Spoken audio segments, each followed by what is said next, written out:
Hello दोस्तों, welcome to my YouTube channel. कैसे हो आप सभी? आई होप आप सब ठीक होगे। आ गए हैं हम अपनी नेक्स्ट वीडियो के लेकर प्रोबेबिलिटी एंड स्टैटिक्स सीरीज़ में। नेक्स्ट टॉपिक है अब हमारा पॉइजन डिस्ट्रीब्यूशन। ये भी हमारा डिस्क्रीट प्रोबेबिलिटी डिस्ट्रीब्यूशन है। इसे फ्रेंच मैथमेटिशियन ने डिस्कवर किया है। बिना किसी देरी के अब टॉपिक को स्टार्ट कर लेते हैं।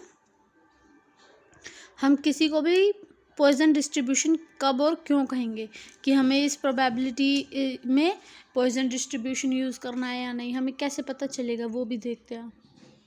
कोई भी एक रैंडम वेरिएबल को पॉइजन डिस्ट्रीब्यूशन तब कहेंगे जब वो सिर्फ नॉन नेगेटिव वैल्यूज़ लेता हो, या फिर हम इसे ये भी कह सकते हैं कि ये बाइनोमियल डिस्ट्रीब्यूशन का लिमिटेड केस है। या हम यूँ समझें कि जब भी हमारी नंबर ऑफ़ ट्रायल्स हैं वो बहुत ज़्यादा इन्फिनिटी तक जा रहे हैं, लेकिन सक्सेस जो है वो बहुत ज़्यादा छोटी है, यानी कि p टेंड्स टू 0 है।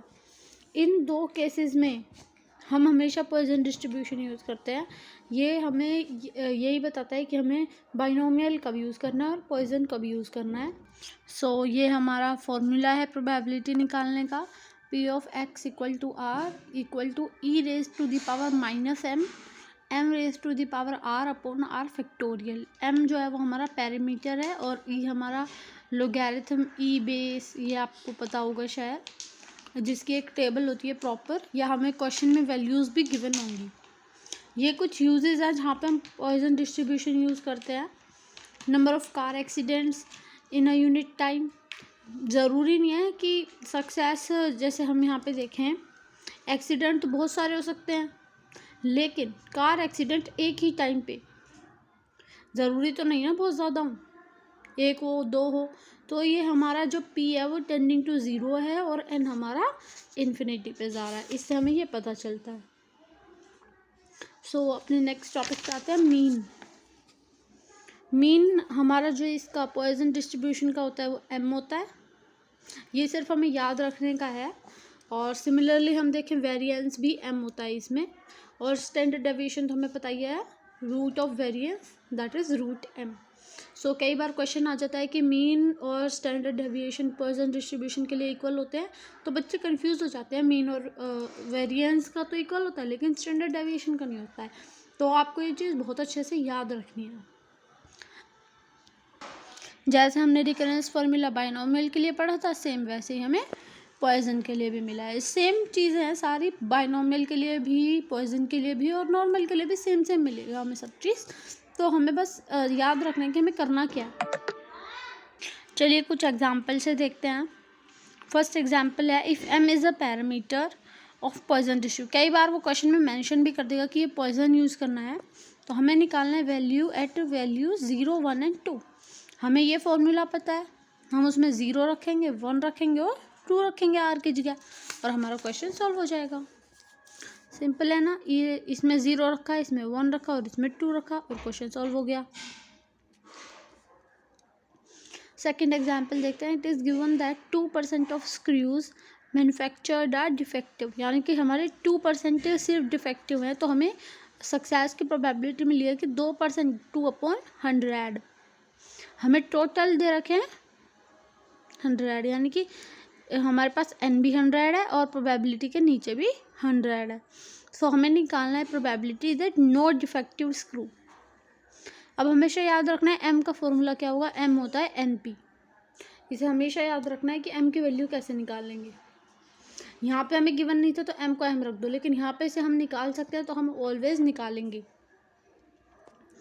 m की वैल्यू पता चल गई तो हम इसमें डालेंगे जब 0, नो डिफेक्टिव स्क्रू, तो हमें x की 0 रखना है, और 1 डिफेक्टिव स्क्रू के लिए x को 1 रखना है। ध्यान रहे यहाँ पे हमें e raise to the power -2 की वैल्यू गिवन है, यानी कि क्वेश्चन में वो कहीं ना कहीं यूज़ होगी। देखो इधर भी यूज़ है और इधर भी यूज़ है, तो हमने वही वैल्यू यूज़ करनी है। I hope you are getting this.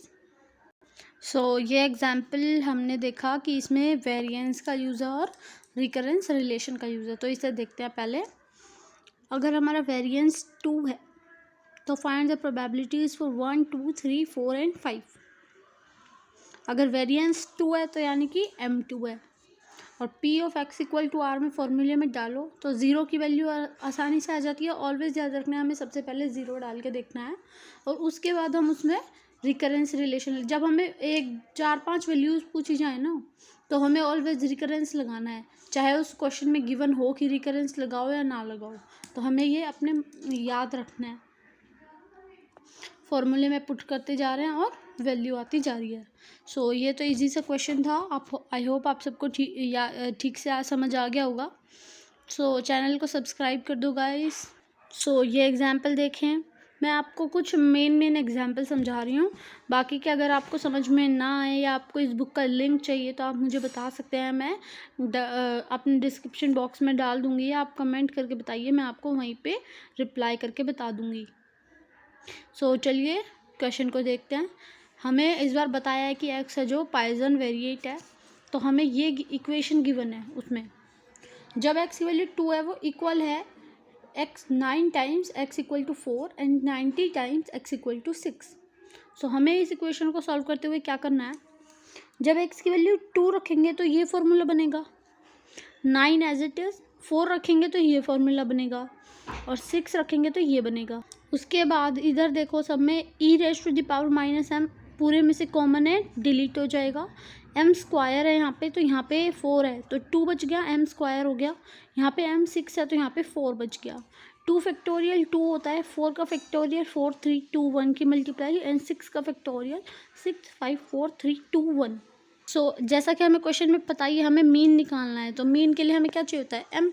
सो हमें यहाँ से एम की वैल्यू निकालनी है, तो सिंपल जाहिर हो रहा है, हमें यहाँ से दो देखना है क्या कट रहा है क्या नहीं कट रहा है, उसको काट लो पहले। 1/2 है तो इधर 2 इधर मल्टीप्लाई में ले जाओ चाहे, या फिर नीचे से नीचे 2 कट जाएगा। सो ये हमारी इक्वेशन बन गई, इसको हमने मल्टीप्लाई कर लिया, क्रॉस मल्टीप्लाई, ये हमारी इक्वेशन आ गई। M raise to the power 4 + 3 m square minus 4 equal to 0। अब इसके फैक्टर करेंगे अगर हम, तो 2 एम स्क्वायर की टर्म्स में फैक्टर आएगा, m square + 4 and m square -1। अब हम इधर देखें तो m की वैल्यू यहाँ नेगेटिव आएगी और m हमेशा पॉजिटिव होता है, यानी कि ये फैक्टर हमारा गलत है, तो हम लेके चलेंगे m² - 1 equal to 0, that is m equal to 1। So mean हमारा हो गया 1 एंड स्टैंडर्ड डेविएशन होता है √m, तो ये भी 1। सो दोस्तों, मैं आपको कुछ एग्जांपल्स हैं जिनकी मैं आपको वीडियो में प्रोवाइड कर रही हूँ, इन्हें मैं समझा नहीं रही हूँ, बस आप इन्हें देख सकते हैं। अगर आपको समझ में ना आए और मैं इनके सॉल्यूशन भी साथ साथ दिए हुए हैं तो मैं इन्हें आपको ऐसे ही दिखा रही हूँ, तो आप इसमें से पढ़ सकते हैं। अगर आपको ना आए तो कमेंट में बता देना, मैं आपको इसके लिए स्पेशल वीडियो बना के डालूँगी चैनल पर। सो गाइज़, आप सब्सक्राइब कर दो और वीडियो को पॉज करके देख लेना अगर आपको सॉल्यूशन से भी समझ में ना आए तो। ओके, सो ये हमारा 3rd क्वेश्चन का था, ये हमारा 4th क्वेश्चन है। आप वीडियो को पॉज कर करके देख सकते हैं। ये हमारा 5th एग्जाम्पल है, वीडियो को पॉज कर लें और क्वेश्चन को सॉल्व करके देखें। 6 तो मैं आपको करा ही चुकी हूँ, 7 देख लो and then you can see the 8th one, see the 9th one. Guys, channel को सब्सक्राइब कर लो, आप लोग सब्सक्राइब नहीं कर रहे हो, मेरे सब्सक्राइबर्स ही नहीं बढ़ रहे हैं।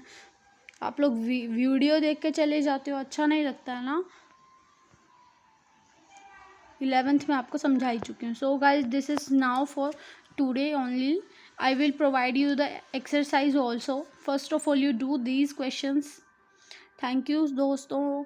अगर आपको वीडियो अच्छी लगी हो तो लाइक कर दें और हाँ, चैनल को ज़रूर सब्सक्राइब कर लो, बेल आइकन भी दबा लेना ताकि जब भी मेरी नेक्स्ट वीडियो आए तो आप लोगों को पता चल जाए। बाय दोस्तों, थैंक यू।